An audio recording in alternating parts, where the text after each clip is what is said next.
Well, good afternoon, good evening, good morning, depending on where in the world you are tuning in from. My name is Adrian Reed, and a very warm welcome to everyone that's tuning in live, and indeed everyone who's watching the recording on this BA Community webinar. We had a lot of interest in this topic. We're going to be talking about avoiding digital exclusion today. And this is a topic that you might not have thought about. And, perhaps it's a topic that we should think about more, not just in the business analysis community, but also in the business change, product owners and product managers and so on. I'm really pleased to say that we have Agnieszka Lozowicka with us, who is going to be talking about avoiding digital exclusion. I just want to tell you a little bit about Agnieszka. She works as a cross-program business analyst and is really passionate about finding the best solutions for challenging problems. Her main focus is on delivering value and building working relationships with clients. She believes that knowledge is most powerful when shared, and amongst many other things is a mentor for the Women in Tech Leaders program, and is also an international speaker in conferences around the world, which is indeed how we met. Agnieszka, thank you so much for being here today. Thank you, Adrian, for inviting me here today. That's a pleasure that I have an opportunity to talk to you again. And I'm really excited and happy that we can talk about such an important topic. Yeah, me too. And people are giving a round of applause already for before you've even started, which is great on the chat. So, as a reminder, if you are attending live, there is definitely the opportunity to ask questions. So do type your questions in the Q&A panel as they arise to you. Also, you can do a bit of networking in the chat window. So why not, if you're tuning in live, get in the chat window now, say where in the world you're tuning in from, have a bit of a side chat to the people that are chatting along with you. And what I'll also do, just to get you in the spirit of the chat, I'm just going to paste in a link to a mural board. So you should now be seeing in the chat a little link to the mural board.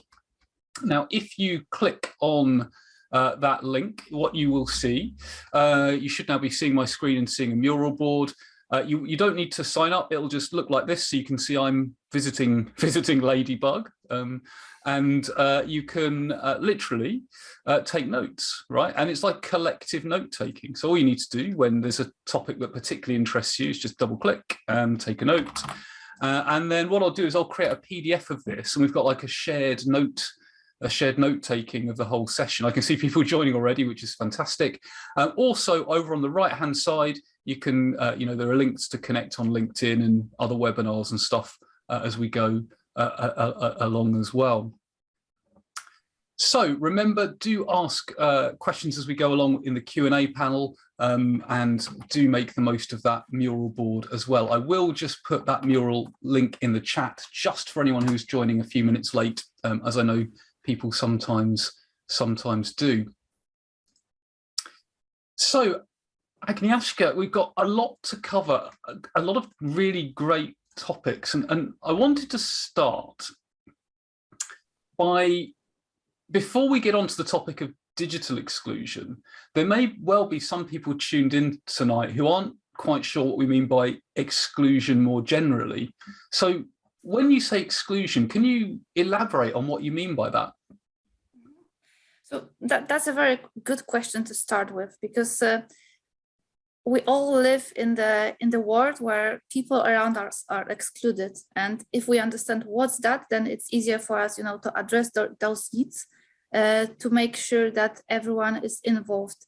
So exclusion means when a person, when an individual is not able to fully participate in economic, in social, in political or cultural life. So it is like the situation when the person does not have the resources, does not have the like income, like employment, like land, like housing, like access to the services, education, healthcare, and so on.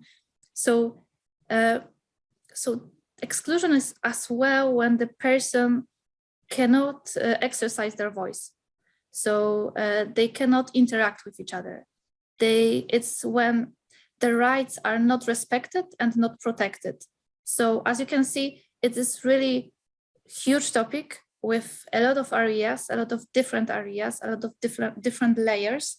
And it is basically around the fundamental rights of human beings, because we have the right to be equal. We have the right to access the same things. So it is a really huge topic. And one of the group that I'm focusing on in terms of an exclusion, and I believe as a business analyst, we all can look at that group, are people with impairments, so people with disabilities. And just to understand who are those people, that those are the individuals, again, that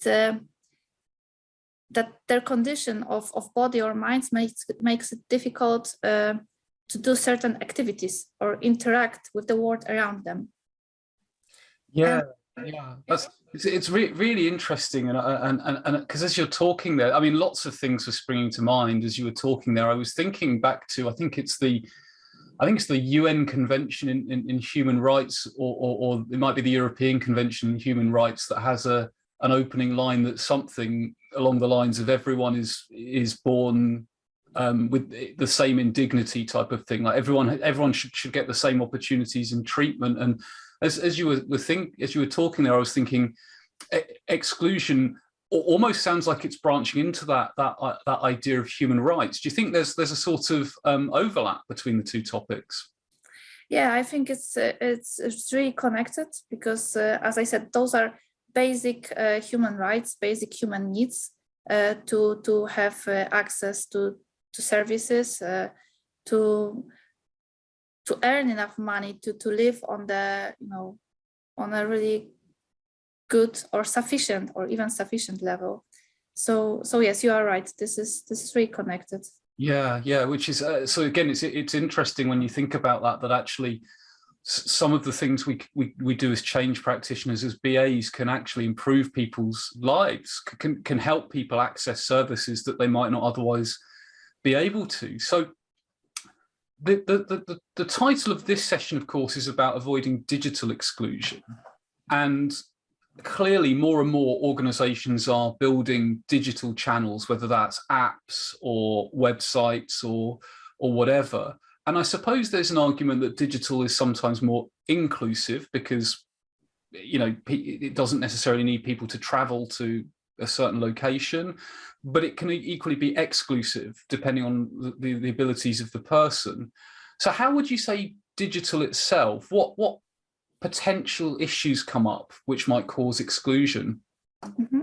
So there are a few potential issues that can happen potentially. So as you said, a lot of things are online right now, but we still need to remember that we have people that live that do not have the internet access. And lately I was reading researches of, I think it's Ofcom done last year around April.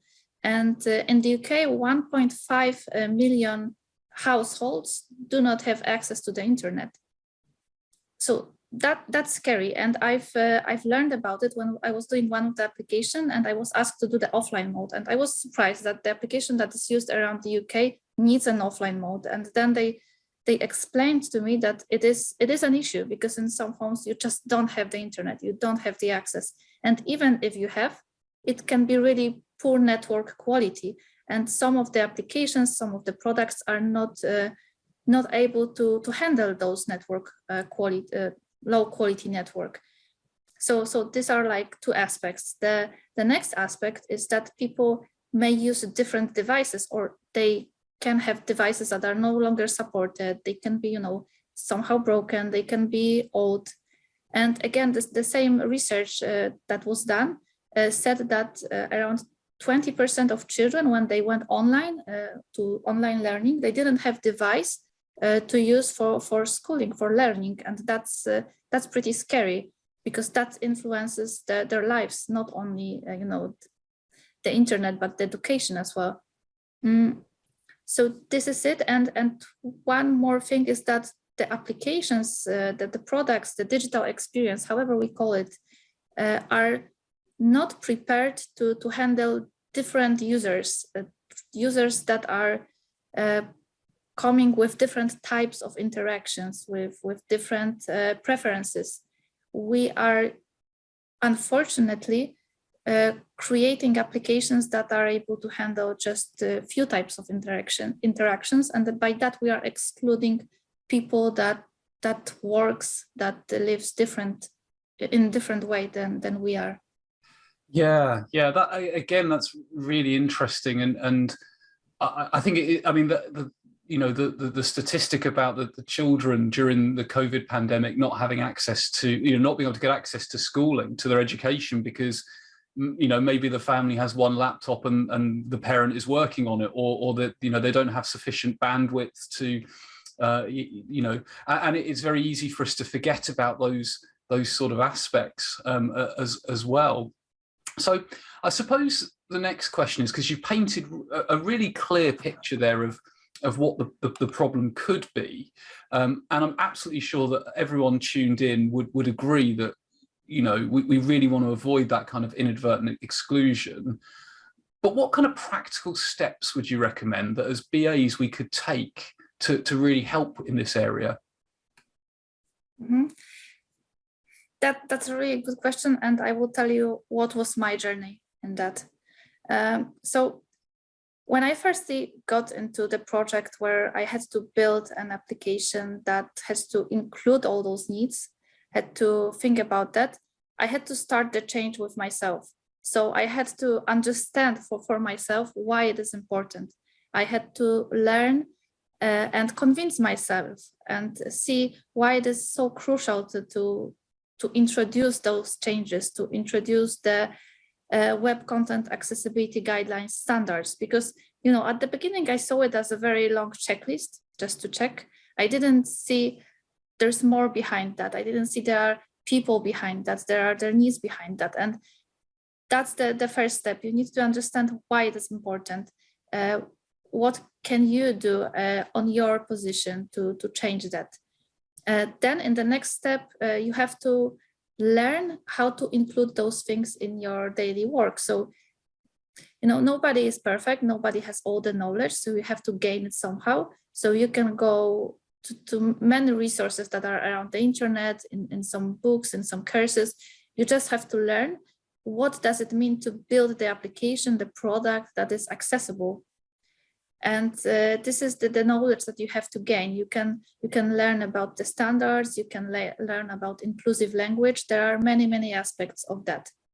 In the next step, I started looking at different companies that are actually already on it, that are leaders in the accessibility. And the example I really like is the Microsoft, because as I was looking at their products over the years, I saw that they are actually going in the right direction. I believe that just few of us are aware that in the Microsoft Office products, there is a possibility to check accessibility level of the documents you are creating.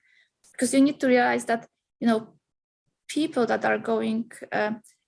are around you are not only the users of the application, they are also the colleagues that are sitting next to you. Maybe they live with some impairment, so we should, care about all of them. So this is what I was doing. I was looking at other companies, and again, the Microsoft, I was looking at the Teams. They have the subtitles, for example. Later, I moved to gaming because that was quite interesting for me, and I was watching there is on YouTube a guy called, I think, Blind Gamer or something like that. I can share the link later. And he's showing how he's playing games and how the games are adjusted to his needs. So this is important to know the benchmarks, to know who is doing what. Yeah, and it's really interesting what you said there about following people like who have the lived experience of, say, being visually impaired or blind, so that, you know, we can actually hear what actually works. And you're right, it is interesting about how many accessibility features or inclusivity features are built in as standard now. I was looking at the most recent version of PowerPoint, and it has a subtitle, like it has a subtitle thing built into the cloud version. I'd never seen it. I was just pressing buttons, and I found, so there are like lower cost things that could be done. We have a question from Rushma, which I'll bring in now, which is, do you have any recommended resources? So are there any particular websites? You mentioned the Web Content Accessibility Guidelines, the WCAG, but are there other recommendations of books or websites? Sure. So what I recommend you is to go to A11Y project. They have a lot of resources around accessibility. So this is something that I'm using on daily basis. If you are looking some patterns, because there are already patterns and there's no need to reinvent the wheel again. So I truly recommend you to go to Gov.uk and NHS UK, because they have the patterns, how the inclusive design can be used. They are obliged to be on accessibility level AA, as they are a public organization. So you can see how they are handling with that. You can go to Microsoft, you can to see how they are dealing with design systems. So that's important. You can take part in online events like ours, or in conferences that are usually for free. Because the topic is quite hot, and there are a few people that are discussing that. When it comes to books, I have 2 books to recommend. The first one is Accessibility for Everyone. It's from Lara Kalbach, and it's good for start. It's good to build the approach. It's good to understand what's that. And the second one I've forgotten, but I can check it later and paste it on the chat. No, that would be great. That would be great. And we have a comment coming in as well from Lizzle. I think I'm pronouncing your name correctly. Apologies if I'm not. Who says, I wish for-profit companies would also get forced to make their client-facing channels accessible, especially where the products or services they offer are essential, for example, financial services. And yeah, it's an interesting perspective. I know certainly in the UK there's the Equalities Act, although that is, you know, that means that a mechanism needs to be offered. It doesn't necessarily mean that it's the person's preferred. So yeah, absolutely, it's a good ethical thing for us to all be thinking about. So thinking about tools and techniques, because I'm probably not the only one sort of sitting here thinking, well, definitely non-functional requirements spring to mind, but this feels so much more than just NFRs. So what kind of tools and techniques would you recommend for us to use to help avoid digital exclusion? And also, are there any warning signs that, like, if you see this, it's like a red flag that maybe the organization slipped into a pattern of exclusion? Okay, so starting with the first one, I will tell you what are my tools and techniques that I'm using. I really like personas, because this is how we can describe the users that are going to use the application. And I really encourage you all to include one specific section in the personas, because we usually, learn about the pain points, learn about the needs, learn about the characteristic of the group of people. But we can add specific section connected to abilities. And this is important, not to focus on disabilities, but to focus on the things and ways that the person can actually interact. So put their abilities, put there, for example, that the person can use the screen reader or can use the sign language. This is important. This will give you the overview of your users. This will help you to understand whom actually are you creating the product for. So this is one thing. The second thing is when collecting the requirements, when discussing the requirements, try to try to get it from the diverse end users. And I know that's the perfect situation, that you have diverse end users and you can talk to them about the requirements. And it's not always like that, even if I would really love to have it. But try to do it, because, you know, if you are convinced that it is important, if you are asking every time to get those users, finally probably you will get it. But if you are just not asking, then nothing will change. And when you have those diverse users, discuss the requirements with them. Discuss if that's something that they need. And later, when you have it in functional backlog, when you have it in NFRs, as you said, Adrian, then do the tests. So once you have something, try to organize tests somewhere in the middle or at the end. At the end, maybe more tricky, but still useful. And try to recruit a diverse group of users. And there are many organizations all around the world that are providing testers, are providing users for that kind of tests. And that's really important to learn how they are using, to learn their feedback, because you can improve and you can improve your product. And of course, it will be cheaper if you do it from the beginning and you do it like after each small piece of development. But if you do it at the end, again, it will be valuable. Maybe it will be a bit more expensive, but still will bring a lot of value. Fantastic. So lots of practical tips there around really understanding the user, and you know, again, what I'm hearing here is very, very relevant for accessibility, but it also sounds like you know, advice that will just create a better product anyway. Because if you have a diverse set of users, and if you have a diverse set of voices, and if we, you know, if we actually do proper user testing, like, it's going to be a better product anyway. So that, like, there are so many good reasons to do this, as well as the sort of exclusion element. Yeah, exactly. And you know, the features that we are introducing and that we think are dedicated for people with impairments that have some problems are sometimes used, but by people without impairments. Like, for example, the subtitles, you know, they were dedicated for the people that cannot hear the voices. And I'm using it myself when I'm, I don't know, in loud environment and I want to watch something. So this is something that is helping not only people that are excluded, but the wider audience as well. Yeah, absolutely. And again, that reminds me of something when I used to travel a lot pre-COVID.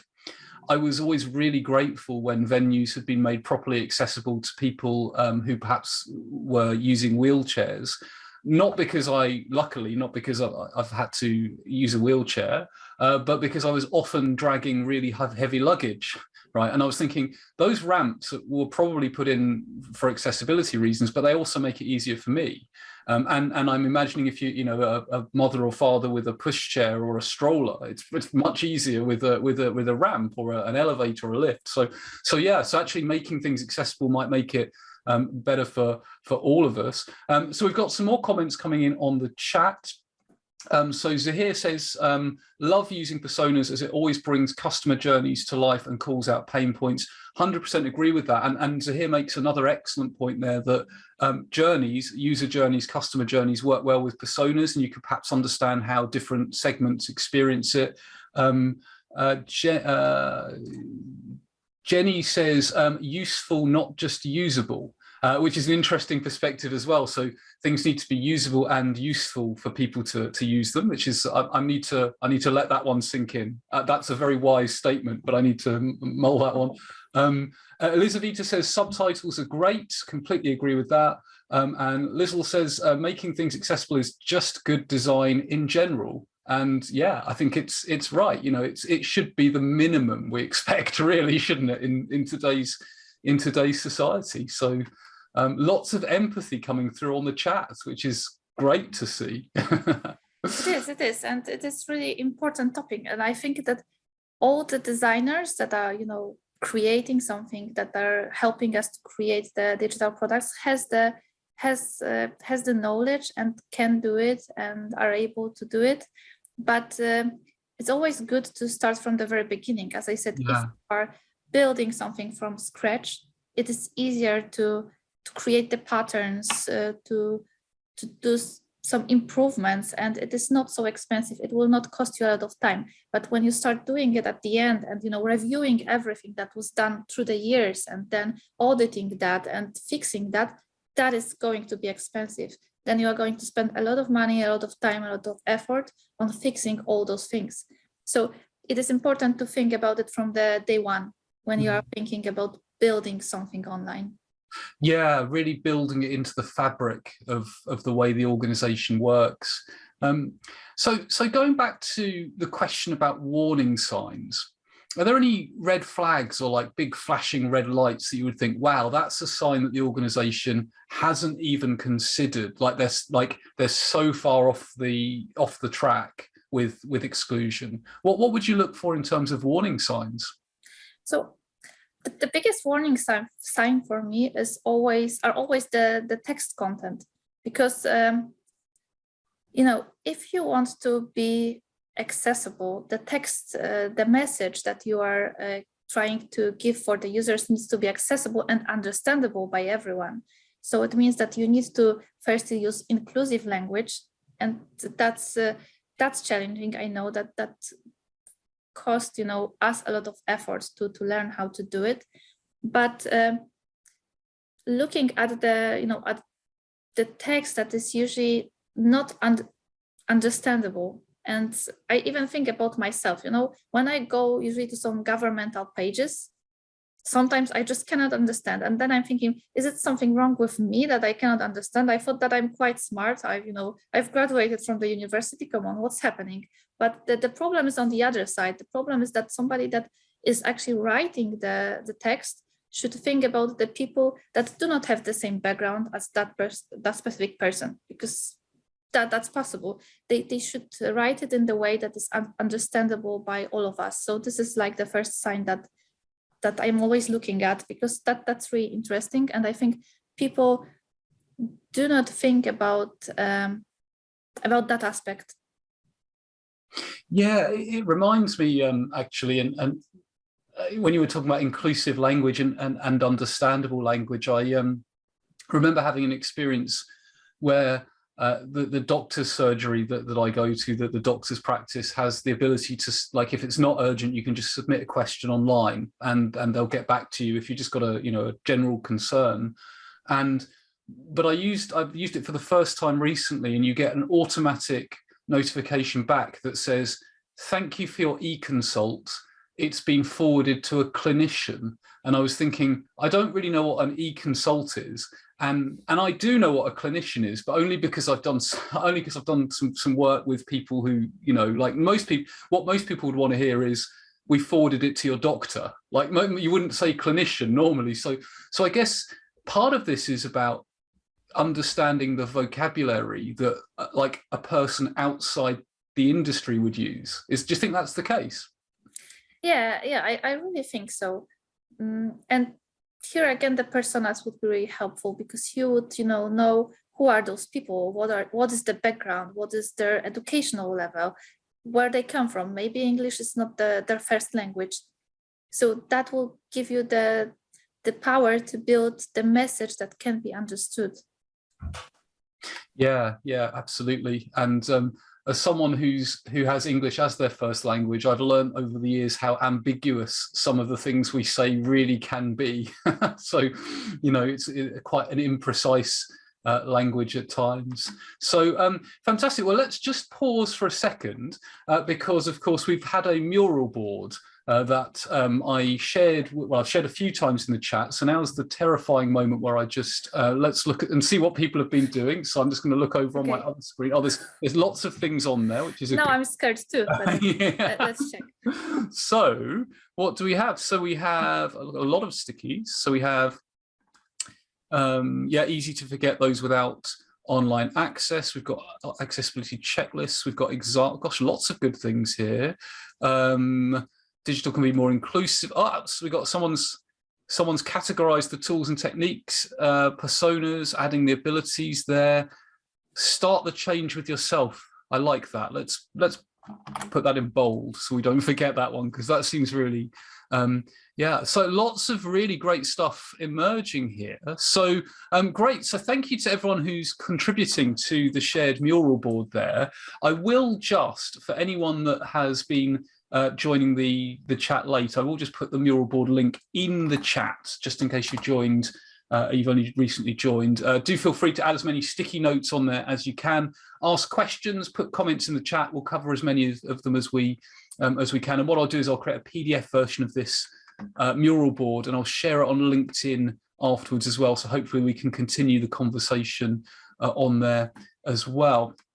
So let's see. So we actually have a comment in from Elizaveta, who says, laws are like user manuals for social life, but they are extremely hard to read. You do not need a special person to read a user manual to your new TV or a microwave, but for laws you need a lawyer. That's true. And it's again, user manuals. Now there's an interesting thought, because a few years ago I was clearing out an old drawer, and I came across a user manual, printed user manual to an old Nokia phone, right? You remember the old brick, like Nokia's, and it had something like 150 pages in it.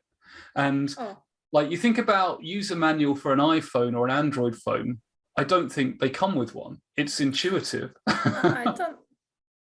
I've bought one recently, and even if there was one, for sure I didn't see it in the box. Yeah. So maybe that's a sign that technology's become more innovative over the years, that there's just an acceptance that if you get the design right, if you get the design pattern right, like if you've used one phone, they're kind of very similar, really. They are. And yeah, I have actually the same. So once I'm using one brand, then I'm used to it. And I think that's with a lot of us. Yeah. So Tim asks, anyone ever try to decipher IRS rules for users or the business? IRS, I believe, is the tax authority in the US. I can very happily say I've never had to do that. I have had to decipher UK legislation and regulation, but if anyone has ever tried to decipher IRS rules, put your details in the chat for Tim to connect, and then maybe you can help. But I will not help here as well. Yeah. So let's move on to a slightly different, another different angle, which is what if stakeholders just don't listen? Like, what if they, and we've probably all had this, where like they just want the thing delivered and they're like, we just need it out on the 1st of April or the 1st of May, almost like you're wasting time with all of this stuff. How would you convince them that they really, really need to pay attention to this stuff?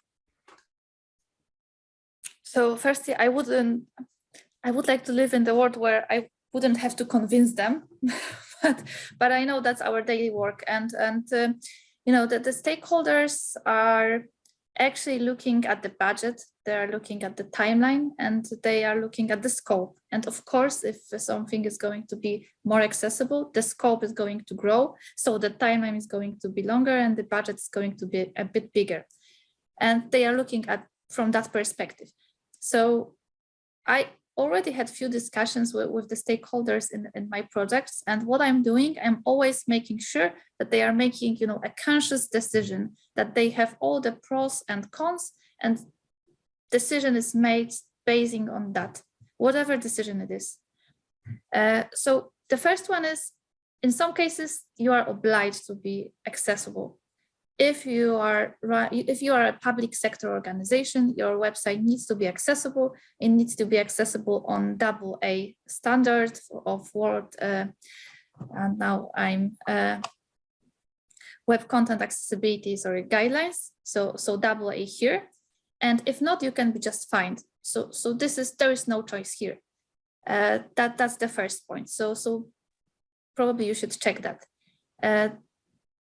Then the second thing is that I'm showing them the market leaders. So as I said, I'm showing them the companies that are around, that we are competing with, and that they are doing that. So by showing that, I'm showing that we are maybe behind our competition.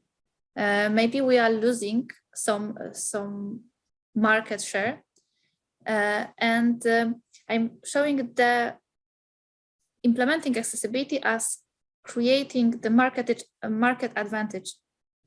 So, you know, if we have the product that is accessible, probably we are gaining new customers. We need to remember that World Health Organization is saying that 15% of population live with impairment. So that's quite a lot, a lot of markets to be lost, simply. And if we are building a good application, we are building the loyalty of those people. And as we said, not only of people with impairments, but of people that are actually going to use those features, those subtitles, and so on. Yeah, 15%. That's a huge number. I would never have known it was that big. I mean, that's and Christopher in the chat is saying, was that 15%? I mean, that's 15, yeah. Yeah, I mean, wow. Like I think they are saying it's like 1 billion, and even World Health Organization, and that's the sentence I really like, says that every one of us is going to be disabled at some point of time. You know, we are getting older. Your arm can be broken. So there are a lot of things that can happen. So it's not like that you are healthy today. You never know what's the future. Maybe you are building the application that is going to exclude yourself in the future. And that's probably that nobody would like to. Yeah. I think that nobody would like to. And I believe that, you know, building accessible application products is just the right thing to do. There should be the discussion. So that's the thing. And when discussing that with the stakeholders, I'm as well saying to them that, you know, for the employees that are working in that company, that, like, for me, it is important how the organization is behaving. It is important if they take care, because when I go to the interview, it's not only that they are choosing me, I'm choosing the company as well. And I don't want to work in the company that does not care about inclusion, does not care about human rights. It's just, you know, doing the business and earning money. Yeah. Do you know what? This is a great part of the conversation. And as you were talking there, I was thinking, it's interesting because another way of really making the points could be, I suppose, to ask the question outright. Okay, who are we prepared to exclude? like who are we prepared to exclude? Because exactly. Let's have that debate openly, and maybe that makes people feel uncomfortable, which is probably a good thing, that, you know, that people are being excluded. Yeah, exactly. You know, I'm giving usually the examples from the nearest environment. So, you know, you have your work, you have your colleagues, some of them are disabled, you have the family, probably some of members of your family are old, they cannot interact, you have grandparents. That's the people that you care about. And usually you are building something, you are trying to usually build something for a wider group of people and include them and give them opportunity to use it. Yeah. And by doing nothing, by doing, you know, nothing about accessibility, you are just cutting them off. Yeah. It's interesting. So in the chat, Lizzle says it's like that. It's a big minority, that 15%, and love that argument. It will happen to all of us, right? That's a real that goes straight to the heart as well, doesn't it? As well as it being the right thing to do, it's like, well, it could be you or I or someone in our family that gets excluded. It makes it really more personal. So we have a question in from Lozowicka, who asks, what was the recent application or service or product that inspired you with their inclusive features? So I think Lozowicka here is looking for like a market leader or a really good example in inclusivity. So, you know, I'm always looking at the application that I'm using. And when you, for example, look at Twitter or Netflix, they are really well built. So they have all the features that are needed to be used by diverse users. So those are the two that I'm usually looking at. As I said, that the Microsoft is something that I'm looking at as well, because they have diverse products. They have, you know, software, they have hardware, because they have the controls for Xbox, accessible as well. Yeah. So that's it. Yeah. No, that's interesting. And there is that perspective that actually, I suppose we've been, or in my mind, I've been thinking software, but there is that hardware element to it as well. And because there's the software, but there's also the mechanisms of interacting and the ways that the product communicates with the user and the user communicates with the product and the interface and all of those. This is a huge topic. It is. So I know we've already talked a little bit about resources, but any other blogs, websites, or resources that you haven't already mentioned that you would recommend that people take a look at? Yeah, so there's one more. There's this platform with courses called EDX. And there is really nice course done actually by a Web Accessibility Initiative together with UNESCO. And it is called, I think, Introduction or Web Accessibility Introduction. Yeah, that's the name. And it is quite an eye-opener. It shows why it is important. So this is something that I would really recommend. There is this conference done by the Q. It's called AXCON. And as well, this is really nice conference dedicated to accessibility. So you have a lot of resources, and I will not lie. I thought that it's for free, but for sure they are doing some webinars as well. For free, so this is it. And what else? I think that's it. As I said, I can collect all those links, all those books, and we can post it somewhere. Yeah, definitely. And we've got Clara in the chat saying she did the course a few months ago and it was amazing. And Rishma has very kindly put a link in the chat for those of us that tuned in live. We can always rely on Rishma to find things. She's always she's great at getting the links in the chat faster than I could even think about doing it. I thank you, Rishma. Always appreciate that. So great. So I mean, we've covered a huge amount of ground here. Another thing that is in the back of my mind is like, have you come across any by tools now, I mean like technical tools, whether that's prototyping or software tools that you found really useful when you're thinking about accessibility, or is that just kind of secondary to what we're talking about here? It is secondary, but what I did, for example, tried some of the screen readers. You just can turn something on, like NVIDIA. You can close your eyes and imagine how the person would interact with it. And it is a good test and is an eye-opener, I would say. So those are the software tools that I would use for sure. Yeah, that's something really interesting. That's something I've never even thought of doing. Actually try using accessible software and see how accessible a service is. I mean, yeah, wow, that's a really interesting perspective. Fantastic. So if you had a biggest takeaway for people who are tuned in now, or a biggest takeaway or a couple of takeaways, things you really want people to take away from our conversation today, what would that takeaway be? I think that the most important thing is to always remember that we are building the software to people, for people, and it's going to be used by people, and there are different people around us. So that's the most important, not to exclude anyone, to build the inclusion, to build the product that products that can be used by anyone. And it's important always to look around and see what are the people around you, because probably somebody sitting next to you can have the impairment, can help you to understand how it works.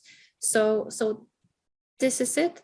And the second, I think, good thing to remember is that you don't have to go big. You don't have to go to work tomorrow and say, okay, so now give me £1 million and I will make this this product accessible. You can always start with baby steps. You can always recognize the small steps, like adding an alt text, are like building this inclusive messages to the users. those are really small things that will not cost you a lot of effort, but will improve. So doing those baby steps, you can improve your product in long term, and that's really good opportunity that you can take. Yeah, I love that. I love that idea of deliberately taking small steps, almost nudging the organization towards a better, more ethical approach to inclusivity. And again, that thing you said earlier about it starts with like you or me, it starts with all of us, right? We have to think about it and bring it into our awareness so that we can design those define and design those inclusive services. I mean, wow. I mean, Agnieszka, this has been a fantastic conversation. I found it very inspirational to speak to you about such a wide-ranging topic, such a topic that I can see you're so enthusiastic about. I'm absolutely sure that people tuned in will want to stay in touch with you. How is the best way for people to follow you? And if people perhaps had a follow-up question, how can people reach out? So I think the best way would be to connect on LinkedIn. So you can find me by just searching by name and surname, and I would be really happy to have the discussion, to continue that, and just feel free to contact me. Fantastic, and I've just put your LinkedIn address there in the chat. Agnieszka, thank you so much for taking time to have the conversation today. And for those of you tuned in live, do stay on for just a few more minutes because I've got a few closing announcements before you leave.